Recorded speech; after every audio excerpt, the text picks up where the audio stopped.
आप सभी को मेरा नमस्कार। मेरा नाम है विपाशा सैकिया और मुझे अलौकिक चीज़ों के बारे में सुनना और सुनाना बेहद पसंद है। मैं आज जिस अलौकिक घटना के बारे में आप सबको बताने वाली हूँ, ये घटना घटी थी असम के एक छोटे से गांव में जो कि लखीमपुर डिस्ट्रिक्ट में पड़ता है। ये कहानी है मामोनी की। तो मामोनी की कहानी की शुरुआत कुछ इस तरह से हुई कि एक दिन अचानक से उनके राइट पैर का जो थाई था वहाँ पर एक फोड़ा होता है, एक फुंसी। अब फुंसी को कौन अटेंशन देता है, तो फुंसी निकला, किसी ने उसको भाव नहीं दिया कि चलो 2-3 दिन में ठीक हो जाएगा, फुंसी ही तो है। आप 2 दिन छोड़िए, 1 दिन छोड़िए, 3 दिन छोड़िए, हफ्ता निकल गया। उसके बाद भी जो फुंसी था वो छोटा होने के जगह बस बड़ा ही होता जा रहा था। तो उनके जो ससुराल वाले थे वो थोड़ा सा घबरा गए और उन सबको लगा कि शायद से मामूनी को कुछ बड़ी बीमारी हो गई है। बड़ी नहीं भी, लेकिन कुछ तो बीमारी तो हुई है, तो हमको इसको डॉक्टर के पास लेके जाना चाहिए। तो वो लोग सब उनको डॉक्टर के पास लेके गए। अब जब डॉक्टर ने उनका जांच पड़ताल किया तो उन्होंने गुड न्यूज़ दिया कि भाई जो भी है वो बिल्कुल भी हार्मलेस है, डरने की ज़रूरत नहीं है। हम थोड़े से कुछ दवाइयाँ दे रही हैं, वो कुछ दिन लेंगी तो बिल्कुल नॉर्मल हो जाएंगी। तो मामोनी को कुछ दवाइयाँ दी और वहाँ से भेज दिया। अब मामोनी ने अपना पूरा जो कोर्स था सब कुछ कंप्लीट कर लिया, लेकिन उसके बाद भी जो फोड़ा था वो छोटा ही नहीं हुआ। रुक गया, लेकिन वो छोटा नहीं हो रहा था। और उसके साथ साथ उनके घर वालों ने नोटिस किया कि मामोनी के बिहेवियर में बहुत चेंजेस आ गए थे। वो पहले से बहुत ज़्यादा एग्रेसिव हो गई थी। लोगों को बस कोई कुछ बोल दे तो बिल्कुल मारने के लिए दौड़ पड़ती थी। और अकेले में बातें करना, खुद को कमरे में बंद कर लेना, मतलब वो बिल्कुल बदल गई थी। ऐसे तो वो बहुत शांत और बहुत बबली नेचर की थी, बट अब अचानक से उनके बिहेवियर में बहुत सारे चेंजेस आने लगे थे। तो उनके ससुराल वालों को लगा कि शायद से काम का इतना प्रेशर है यहाँ पर, और साथ ही में उनका 2-3 साल का बच्चा है जिसका भी उनको दिन भर ख्याल रखना पड़ता है, तो शायद से वर्क प्रेशर में कहीं ना कहीं तबीयत भी ख़राब है, तो इसलिए शायद से उनके रवैये में थोड़ा सा इफेक्ट हो रहा है। तो उन लोगों ने डिसाइड किया कि कुछ दिनों के लिए हम इनको उनके मायके भेज देते हैं, अपनी मम्मी के साथ रहेंगे, थोड़ा सा मिल के आएंगी, रेस्ट मिलेगा तो वो बिल्कुल नॉर्मल हो जाएंगे। तो मामोनी को उनके मायके भेज दिया जाता है। अब मायके जाके असली कहानी तो वहाँ शुरू होती है। अब जैसे ही मामोनी अपने मायके पहुँचती है, मायके पहुँचने के अगले दिन से ही उनका जो फुंसी था वो सूखने लग गया था। वो धीरे धीरे करके छोटा होते जा रहा था। और उनके साथ साथ उनके जो घर वालों थे उन्होंने नोटिस किया कि मामोनी का बिल्कुल रवैया पुराने जैसा हो गया था। अब वो उस तरह हर वक्त गुस्सा नहीं कर रही थी, खुद को अकेले में कमरे में बंद नहीं कर ले रही थी, अकेले में बड़बड़ा नहीं रही थी। तो उनके घर वालों को भी लगा कि हाँ, शायद से काम के प्रेशर की वजह से ये सब हो रहा था। अब कोई भी चीज़ इतने इजीली तो सॉल्व होने वाला था नहीं। तो 3-4 दिन ऐसे निकल गए, फिर हफ्ता निकल गया, अभी सब कुछ नॉर्मल था। लेकिन अब दोबारा उनके भाई ने देखना शुरू किया कि वो दोबारा से खुद को कमरे में धीरे धीरे बंद करने लगी, बिस्तर में बैठ कर के अकेले बातें करती थी, अकेले हंसती है, अकेले रोती है, कभी कभी लोगों को बहुत अजीब तरीके से घूरती है। इनफैक्ट वो अपने खुद के बच्चे से उन्होंने प्यार करना बंद कर दिया था। इतना तक कि वो अपने बच्चे को दूध पिलाने से भी इनकार करती थी कि मुझे उसे खाना खिलाना ही नहीं है, वो अपने बच्चे को देखना ही नहीं चाहती थी। तो ऐसे ही एक दिन उनका जो भाई के साथ उनका एक छोटा सा झगड़ा हो जाता है, क्योंकि उनका भाई उनके बिहेवियर से तंग आ गया था कि तुम रोज़ रोज़ का ये क्या नाटक है, अपने बच्चे को नहीं देखना चाहती, लोगों से झगड़ा कर रही हो, खुद को कमरे में बंद कर लेती हो, बोलो क्या हुआ है। सबको लगा कि शायद से उनके पर्सनल लाइफ में कुछ हुआ है, शायद से उनका मैरिड लाइफ ख़राब हो गया है, क्योंकि ससुराल वालों ने भी उनको मायके भेज दिया था। तो उनके घर वाले उनसे बहुत फ्रस्ट्रेटेड हो गए थे। तो उनके भाई के साथ एक बहुत बड़ा झगड़ा हो जाता है। अब उस झगड़े में बस एक सेकंड के लिए, मतलब मिनी सेकंड पकड़ लो, उस मिनी सेकंड में उनकी जो बहन थी वो बहुत बुरी तरीके से चिल्लाती है। और उनके गले से वो जो आवाज़ निकली थी वो आवाज़ बहुत ही मर्दाना आवाज़ था। और वो आवाज़ मतलब सुन के सब इतना डर गए, सब इतने चौंक गए कि पूरा घर उस सेकंड के लिए सब शांत हो गया। सब ये सोच रहे थे कि आखिर ये आवाज़ निकला कहाँ से। और वो लोग बहुत श्योर थे कि ये जो आवाज़ था ये उनकी बहन का नहीं था। ये बहुत ही मर्दाना, बहुत ही भयानक और बहुत ही डरावना आवाज़ था। तो जैसे उन्होंने वो आवाज़ सुना, उन सबको तब लगने लगा कि ये जो भी हो रहा है उनके बहन के साथ ये नॉर्मल नहीं है। तो आज तक उन लोगों ने जितनी चीज़ों को अनदेखा किया था वो सब उन लोगों को अब नज़र आने लगा था कि एक्चुअली में उनकी बहन के साथ क्या हो रहा है। तब उन्होंने रियलाइज़ किया कि कैसे उन लोगों ने इस बात का अनदेखा किया कि जब से उनकी बहन उनके घर आई थी, उसके कुछ दिनों बाद से उनके घर में कोई रोज़ रात को पत्थर फेंक रहा था। पत्थरों के मारने की आवाज़ें आ रही थी। पर उन सबको लगा कि शायद से गांव का कोई छोटा सा बच्चा है या कोई यूथ है जो उनको ऐसे परेशान करने के लिए पत्थरें मार रहे हैं, तो उन्होंने वो चीज़ को इग्नोर कर दिया था। फिर उन्होंने ये भी सोचा कि कैसे उन्होंने इस बात को भी इग्नोर किया कि कैसे उनकी बहन जब से आई है, घर का टेम्परेचर गिर जाता था अचानक से ठंड हो जाता था, जबकि ठंड की मौसम भी नहीं थी, फिर भी अचानक उनके घर में बहुत ठंडा हो जाता था कभी कभी। और फिर उसके बाद सब कुछ नॉर्मल हो जाता था।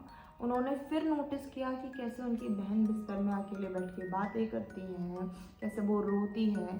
तब उन्होंने रियलाइज़ किया कि कैसे वो बहुत अजीब अजीब से आवाज़ें भी निकालती है।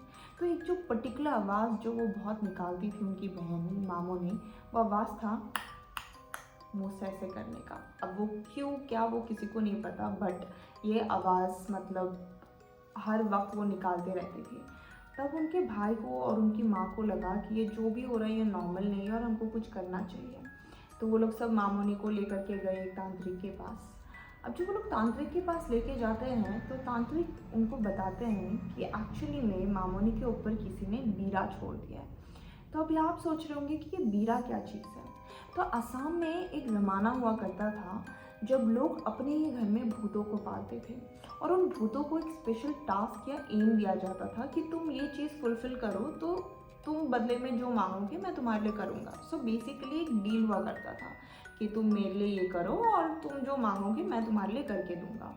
तो मामोनी के ऊपर भी यही बीरा छोड़ दिया गया था और जो तांत्रिक थे उन्होंने बताया कि इस बीरा को ये स्पेसिफिक इंस्ट्रक्शंस मिला है कि जब तक तुम इस औरत को ख़त्म नहीं कर दोगे तब तक तुम इसको छोड़ोगे नहीं। तो जो तांत्रिक थे उन्होंने बोला कि भाई मेरे बस की तो बात नहीं है, बिकॉज़ ये जो बीरा है जब तक ये मामोनी को बिल्कुल ख़त्म नहीं कर देता ये इसका पीछा नहीं छोड़ेगा। तो भाई मैं तो हाथ उठा रहा हूँ, तुम लोग देख लो कोई और अगर ये केस संभाल सकता है तो संभाले। तो उनके घर वाले बहुत डर गए कि अब हम क्या करें, अब मतलब आगे कैसे बढ़ना है इससे आगे। तो वो लोग सब बहुत सारे तांत्रिक के पास गए, पूजा किया, ताबीज़ बनाया, सब कुछ कर लिया, पर कुछ फ़ायदा ही नहीं हो रहा था उस चीज़ का। और मानो जैसे इस बीरा को पता हो कि उसके आसपास कैसे क्या चल रहा है, क्योंकि जैसे उस तांत्रिक ने बताया कि इनके ऊपर कुछ छोड़ दिया गया है तो वो जैसे खुले में आना हो गया। तो ये कहा जाता है कि जब भी ये बीरा उनके घर में आता था तो वो हल्ला करके आता था, वो अनाउंसमेंट करता था कि मैं आ रहा हूँ। तो वो आते ही बिल्कुल चीज़ों को इधर उधर फेंकता था और बहुत ज़ोर से आता था, कहीं ना कहीं धक्का मार के आता था। मतलब कुछ एक स्पिरिट है, कोई फॉर्म नहीं है, वो एक हवा है जो बहुत हल्ला करके आता है और बिल्कुल सब कुछ गिरा देता है और वॉल में धक्का खाएगा, दरवाजे में ढप करके मारेगा। और फिर जो मामोनी के अंदर घुसता था और बोलता था मैं आ गया हूँ, और उसके बाद वो बस अजीब अजीब से हरकतें कराते रहता था उनसे। कभी वो अपने बाल नोच रही होती है, कभी किसी को देख के हंस रही होती है, कभी किसी से बात कर रही होती है, बट कभी किसी को उन्होंने हार्म नहीं किया। वो सिर्फ खुद को हार्म करती थी, वो किसी और को हार्म नहीं करती थी। फिर ये होने के बाद जब उसका मन भर जाता था फिर वो बोलता था कि अरे मैं तो जा रहा हूँ, मैं जा रहा हूँ, मेरा बहुत हो गया। पर उससे पहले बहुत गुस्सा करता है कि तुम लोगों ने मुझे बहुत इरिटेट कर दिया, फ्रस्ट्रेट कर दिया, ऐसे गुस्सा करके। फिर जब निकलता था दोबारा घर का सारा चीज़ गिरा करके वो निकल जाता था आगे के रास्ते से।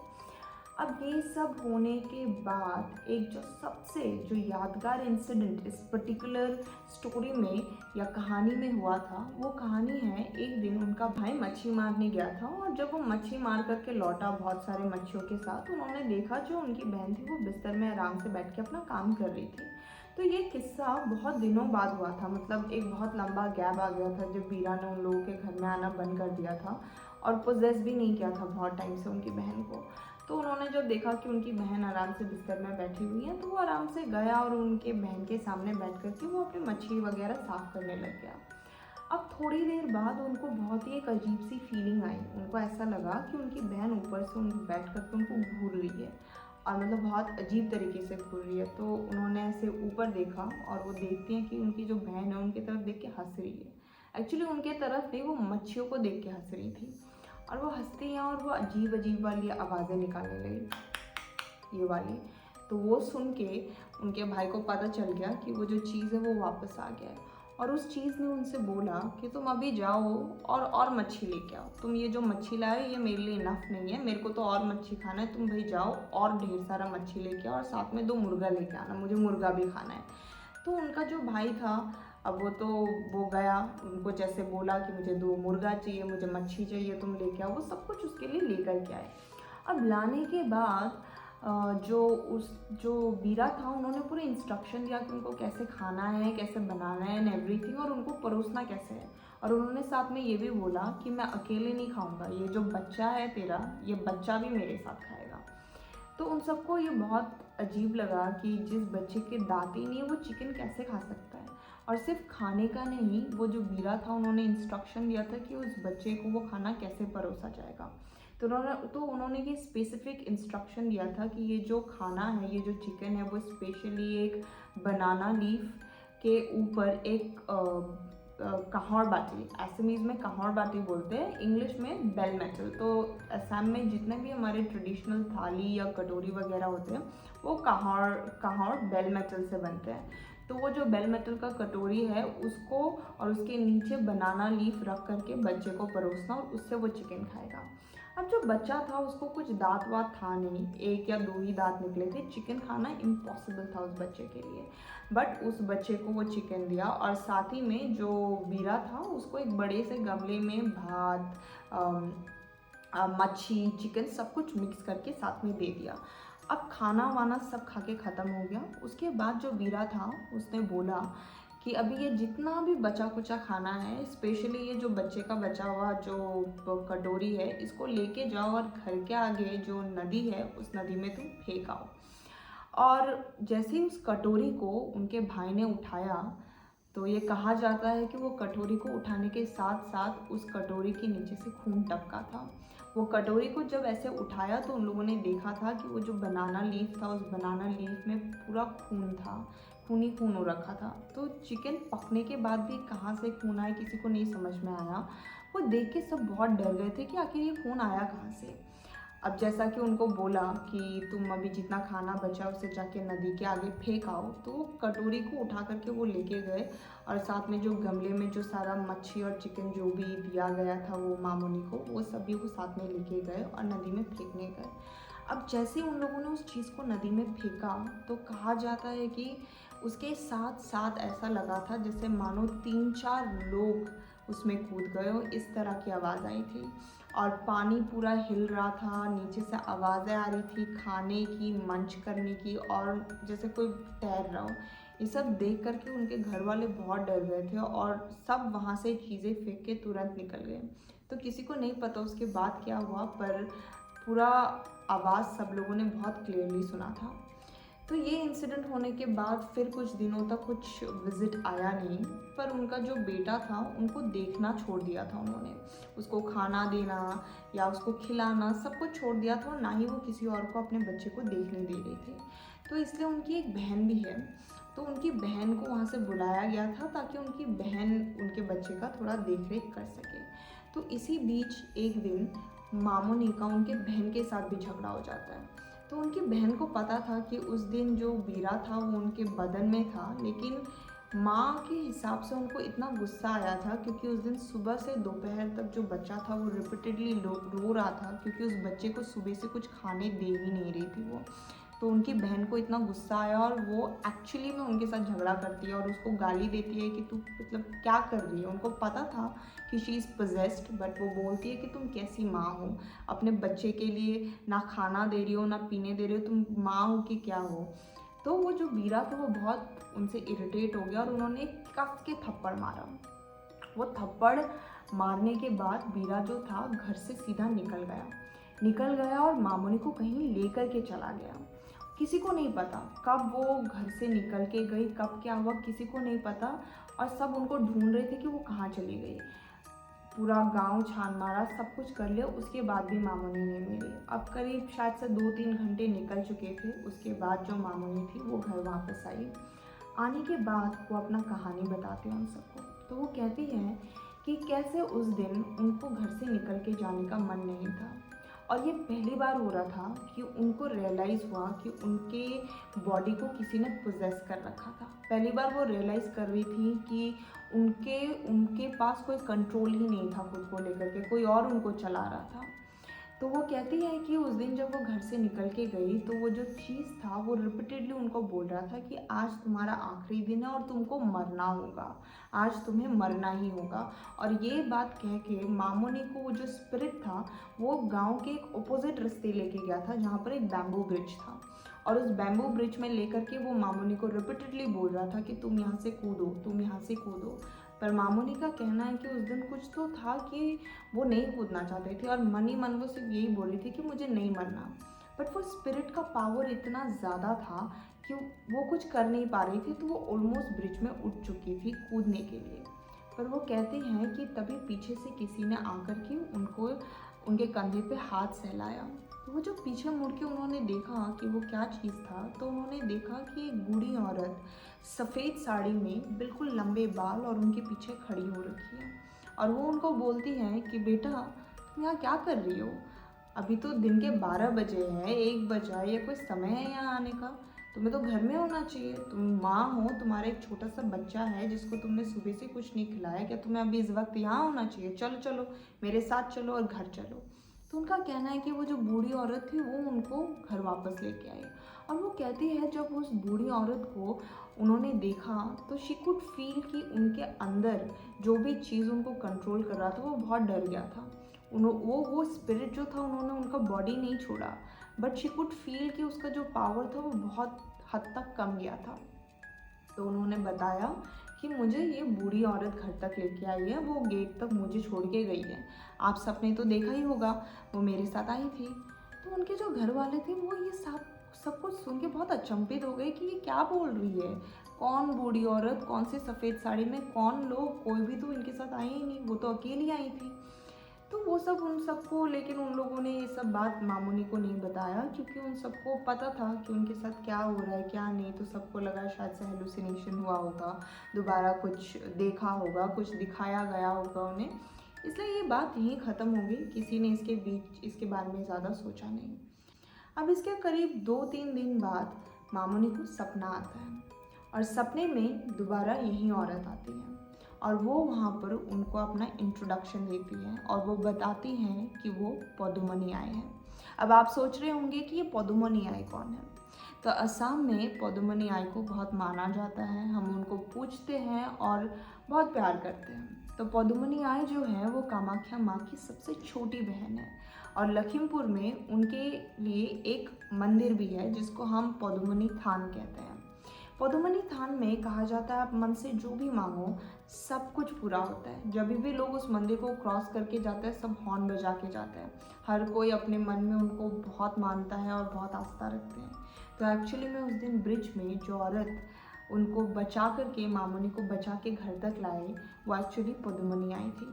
तो उन्होंने उनको बताया कि बच्चे तुम बिल्कुल भी मत डरो, तुम जाओ मेरे थान में, वहाँ पर जाके पूजा करो और वहाँ पर एक मुर्गा दे देना और तुम पूजा करोगी तो सब कुछ ठीक हो जाएगा। तो नेक्स्ट डे सुबह जब वो उठी उन्होंने अपने भाई को बताया कि किस तरह से पदुमनी आई, उनके सपने में आई थी और उन्होंने उनको बताया कि उनके थान में जाने से अगर मुर्गा दे देंगी तो सब कुछ ठीक हो जाएगा। तो उस हिसाब से वो लोग गए, उन लोगों ने पूजा किया और वाकई में बस कुछ ही दिनों में वो बिल्कुल ठीक हो गई। उनके साथ वो सब कुछ होना बिल्कुल बंद हो गया। लेकिन कहानी यहाँ भी ख़त्म नहीं हुई। कहा जाता है कि जो पदुमनी आए हैं उसके बाद भी रिपीटेडली मामोनी के सपने में आती थी और उसे रोज़ कुछ ना कुछ मंत्रा देती थी और बोलती थी कि कैसे ये मंत्रा यूज़ करोगी तो ये बीमारी ठीक हो सकती है, वो बीमारी ठीक हो सकती है।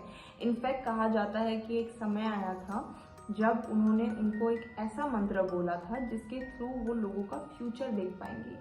लेकिन मामोनी ये सब चीज़ों से बहुत ज़्यादा डर गई थी और वो डर के चलते ही कहीं ना कहीं मुझे लगता है कि पदुमनी आई को शायद से अपने बच्चों से इतना प्यार है कि वो समझ पाई कि इस चीज़ को मामोनी एज अ ब्लेसिंग नहीं ले रही थी बट इनफैक्ट वो डर रही थी और शायद यही एक कारण था कि उन्होंने धीरे धीरे उनके सपने में आना बंद कर दिया। तो आज की अलौकिक घटना यहीं ख़त्म होती है। अगली बार मिलूंगी आप लोगों से एक और नई अलौकिक घटना लेकर के।